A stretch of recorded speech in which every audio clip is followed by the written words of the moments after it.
a beautiful night. Hey friends, we are taking another virtual vacation today in the second part of a series I'm calling VR Vacation. If you can't tell, this is nighttime over the Magic Kingdom.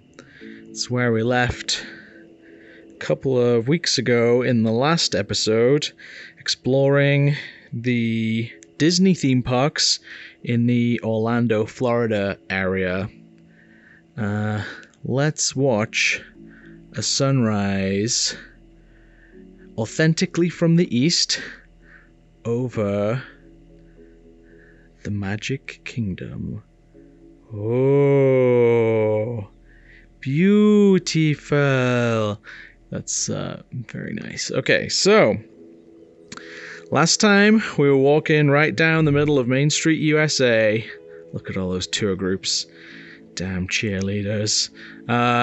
And it was really nice being able to explore these parks with their various familiar faces in a time when a lot of people are missing these theme parks because they are quarantined in their houses due to some kind... Look at all the tour groups. Oh my word. This would not be a good day to go. Oh, so many selfies. Girls, come on.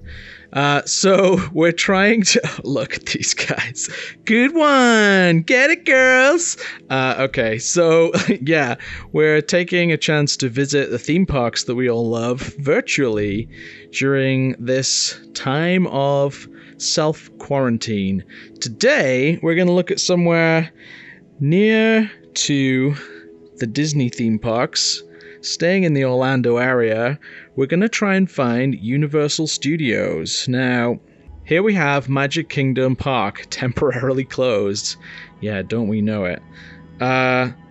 All of the Disney parks are kind of in this area.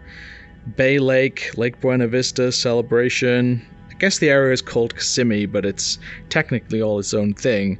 But it's all in the greater Orlando area, and you can see from the Disney parks right up Interstate 4, you have Universal Orlando Resort, which I'm sure, as everyone knows, is made up of two major theme parks, Universal's Islands of Adventure and Universal Studios Florida, with an amazingly themed water park called Volcano Bay just down the road.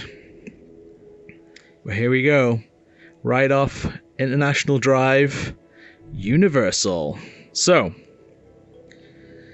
here it is. You park in one of these humongous parking structures after driving in through the standard theme park entrance gate. Oh, look at that. It's a beautiful sight. And then everybody gets out of their car, walks along one of these raised walkways into this middle section of security bag checks, and you walk out and you find yourself in this area called Universal City Walk. They have movie theaters, touristy restaurants. It's a fun time. So at the end of this road, you get faced with this little lagoon type thing here. To one side, you can visit Islands of Adventure. Today, I just want to focus on Universal Studios, the famous. You can see the famous Universal globe outside. You have this fantastic entranceway that, as you can see, everyone knows is a great spot for a photo. So, let's get in the park. It's just after opening, lines are short, the weather is perfect, plenty of cloud coverage. Just imagine you're on a really beautiful day. Check my wristband, madam. No, we're just getting too silly now. So, you walk into Universal Studios, Florida, you're greeted by all these nice employees trying to take your photo. You'll see immediately it's kind of based on a movie studio with various soundstage buildings and kind of streets that look like they're a backlot of a TV show, like American style streets. But that's really like, it's not an active studio like the one in Hollywood is. This is kind of, I think at one point when they built it, they hoped it would become an active studio, but it never really took off, and I think it's better off just keeping it, you know, as a theme park. It's okay to be a movie studio themed theme park. So when you enter, straight to your right, I particularly like this area, which is themed to be kind of like Hollywood style streets. If you look in the street view here, you can see various actual replicas of real buildings that are in Hollywood. So you've got the Brown Derby, which is like a restaurant in LA. You have the stars on the sidewalk, kind of like a Walk of Fame thing. You've got these drugstores that are very kind of classic Hollywood styling. It's a great place to look around. This, the place, the Dark Room, actually is very much like a famous building in LA that was also a camera store. So I really like this area. The best part of it, as you will see up here, unfortunately no longer exists in real life. This is the theater where they showed Terminator 2 3D, one of the most expensive movies ever created, and it showed at this theme park and also Universal Hollywood for probably about 20 plus years. It was recently taken down to be replaced with another show inside, the Bourne Identity stunt show, and I'm sad to see it go. But if you look at the difference between the facade and then the actual show building, this is all the pre-show area, you'll see that the theater is actually really huge and kind of, you know, shaped. The screen would be here and everyone would sit in a theater here and various stuff would happen. I can see this photography has been taken, well, all of this seems to be taken at Christmas time, looking at the Christmas decorations and the Christmas tree in the middle here. But I would assume this was taken from Google satellites after they'd opened the side of the theater here, and you can see there's cranes in there doing some work. So this is probably after Terminator 2 3D closed. You might even be able to check in the garbage cans here and see some of the props that they threw out from that fantastic show. I'm a huge Terminator fan. I really will miss that attraction, even though I don't think a lot of people really appreciated it in its time. It was a really fantastic show, especially for Terminator fans. So then, walking down the rest of the Hollywood street, you will see that Universal, like a lot of the other parks around here, is built around this kind of central lake. They have fountains where they do a projection show in the evening, and the various lands and rides, you can see all the show buildings here, kind of centered around this lake. So let's take a walk around this lake, and we'll come back to the amphitheater area, and we'll see what kind of stuff there is around here, and what we can see of the backstage, which you wouldn't normally be able to get access to. Thanks, Google satellites. So you walk through this shady tree area.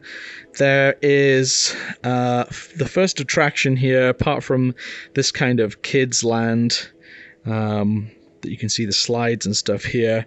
This attraction here is one of my all-time favorites. It is E.T. Adventure. It's one of the very early Universal rides. It's amazing that it's outlasted some of the other incredible rides that Universal had in its heyday, like the Back to the Future ride and Jaws and Confrontation, the King Kong ride.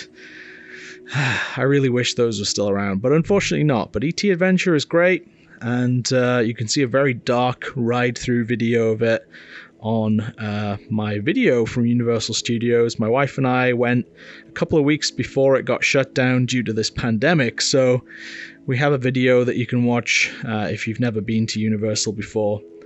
One thing I do like about this park is, if you can kind of tell by this very low poly rendition, this park has an area based on The Simpsons. This is like a little miniature Springfield. They have Krusty Burger, they have all kinds of meet and greets, like get a photo with Chief Wiggum. the Jebediah Springfield statue.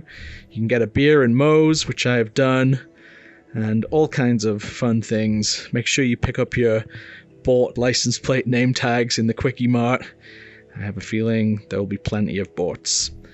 The reason there's a Springfield here is because this entire show building is home to the Simpsons ride, an attraction that's been here, I think since the mid-2000s.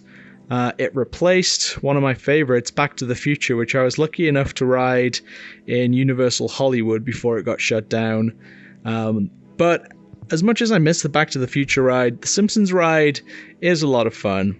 The writing on it is really good. There's a lot of in-jokes about theme park culture and a lot of digs at Disney and the likes of those guys, and even at Universal themselves. So head inside this huge show building that I think has like 2 or maybe even 3 separate screens, and ride a great motion simulator ride. I wonder what these are back here. Some kind of temporary buildings. This huge building here, you can see by this sign and these towers that are reminiscent of that New York World's Fair. I can't remember what it's called, but I'll flash up a picture of the real thing now. This is the Men in Black Alien Attack ride. Famously, one of the best places to get cold air conditioning on a hot day in this park.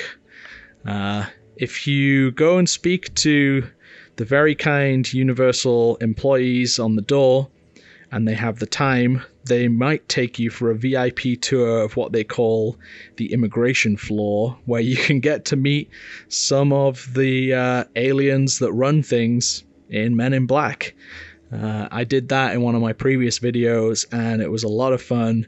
Really felt like you were going backstage, seeing some things that you weren't supposed to see. But right from the front of the attraction, you'll be able to see really huge show building. A lot of fun is the Men in Black Alien Attack ride. What can we see down here? That looks like possibly some kind of barrier storage for when they have the haunted house attractions.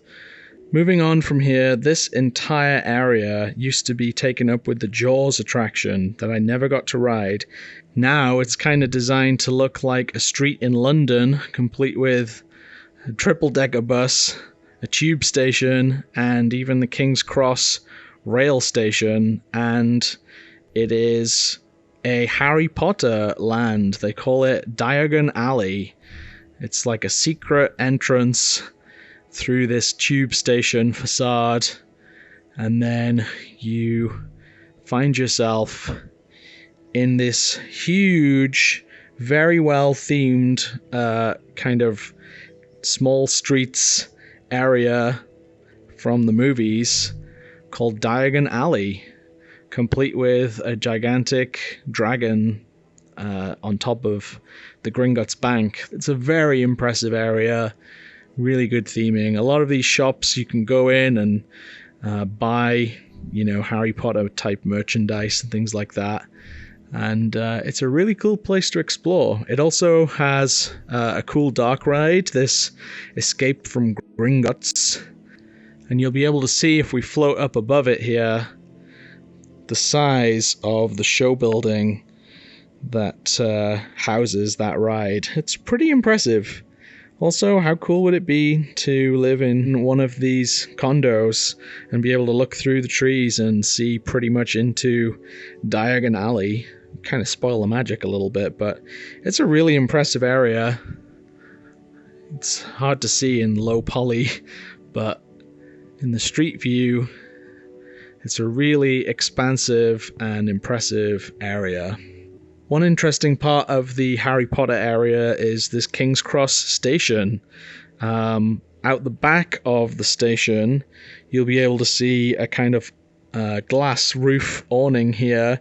That houses a platform and a train on which you'll be able to ride back and forth down this long backstage track with a little crossing point here for the two trains to go past each other, to the second theme park, Islands of Adventure, which has its own Harry Potter area, and the train goes back and forth. One thing I've always wondered is, and I've never stopped to look, if you plonk yourself down in Universal Studios, can you see the train going back and forward, for example, in front of this Fast and Furious ride that used to be Beetlejuice's Graveyard Review? It looks like if you looked through the trees at the right time, you probably would be able to see the little steam train going back and forward. So next time I'm here, I'll definitely take a look at that.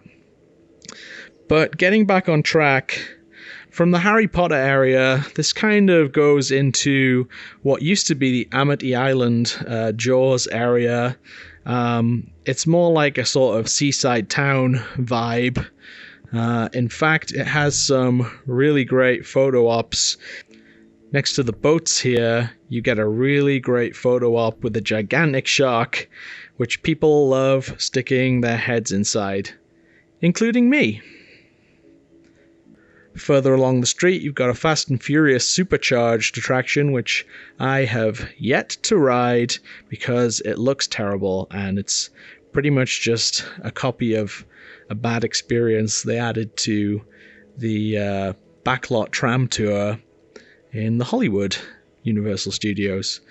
This little plinth here doesn't look like much in Google Maps, but in Street View, this is a statue of Carl Laemmle, the founder of Universal Studios. He is responsible for an awful lot of movie history. So it's kind of like the Walt statue of this park. Further down this American-style street, you get to another great Universal attraction, Revenge of the Mummy. They often have these awesome Egyptian-style walk-around guys on stilts who take great pleasure in freaking people out and posing for photos. They're really great. Backing up a little bit down this very New York-style street, you get to see where the Blues Brothers hang out and play their live show, which is always a lot of fun. Way more fun than the a cappella groups they seem to insist on inflicting upon everyone. And then, very out of character with the rest of this New York backlot street, you have a huge show building that houses the Transformers ride, which is yet another screen-based motion simulator. But it's a pretty good ride, I can't lie. You know, it'd be nice if there was a bit more practical props inside this building. But you can just see by the size of it, it's a really huge part of the entire Universal Studios park. And I do like the Optimus Prime statue on the front here. Pretty imposing. So right next to the Transformers building, heading back to the kind of main drag of the park, you have this huge building meant to look like Universal's parent company, the Comcast or NBC building. And this houses a Jimmy Fallon ride. It's kind of... I'm almost a little bit ashamed to say that they based a ride on Jimmy Fallon. I love the guy, but come on, you know, this is a theme park. What's next? Like the nightly news motion simulator? It's even more sad for Universal when you look in Street View and see what it actually replaced, which was a ride based on the movie Twister. And look how incredible that looked, with like telephone poles embedded in the wall and stuff. So for this to be replaced with a ride based on admittedly a very lovable and likable late night chat show host, I just think they're trying to cash in basically on their friendship or their business partnership with Comcast. I'm not a fan, honestly. Across from there, they have a huge amphitheater where they host bands in the summer months. You can see a load of flight cases there waiting to be loaded in. And even more impressive, this ominous backdrop behind it, this is the Rip Ride Rockit roller coaster. It's a kind of a music-themed roller coaster where each car gets to select its own soundtrack, which is goes in time with the ride that you take. And there's even some secret songs you can pick too if you know the codes. Look it up on Google. It has this really iconic non-inverting loop that looks great at night when it's all lit up. And we can do a Pilot Wings approved fly through the non-inverting loop. There we go. And then over from Rip Ride Rockit, we're headed back out towards the initial entrance point for the park, where they have a couple more huge soundstage buildings showing things like Shrek 4D, and I believe this one hosts a Despicable Me ride, another screen-based ride, and then more gift shops. So that's it. We have done a complete loop of Universal Studios Florida. It's a pretty impressive park. I took the time to say in my latest video that I know people always give Universal a hard time about having so many screen-based rides, but they are definitely up there with the likes of Disney in terms of pushing theme park technology and good immersive attractions to the future. So I'll keep coming to visit Universal, even if I am sad that I never got to visit it in its heyday, you know, in the 90s when they had all the amazing rides and great promotion. On the next video, it's probably only right that we hop the tracks and take a look backstage in Islands of Adventure. But for now, from me and the Universal Globe, I just want to say thanks very much for watching. Leave a comment of where you'd like me to go see next, and until we can get back into the parks ourselves, thanks for watching. See you again soon.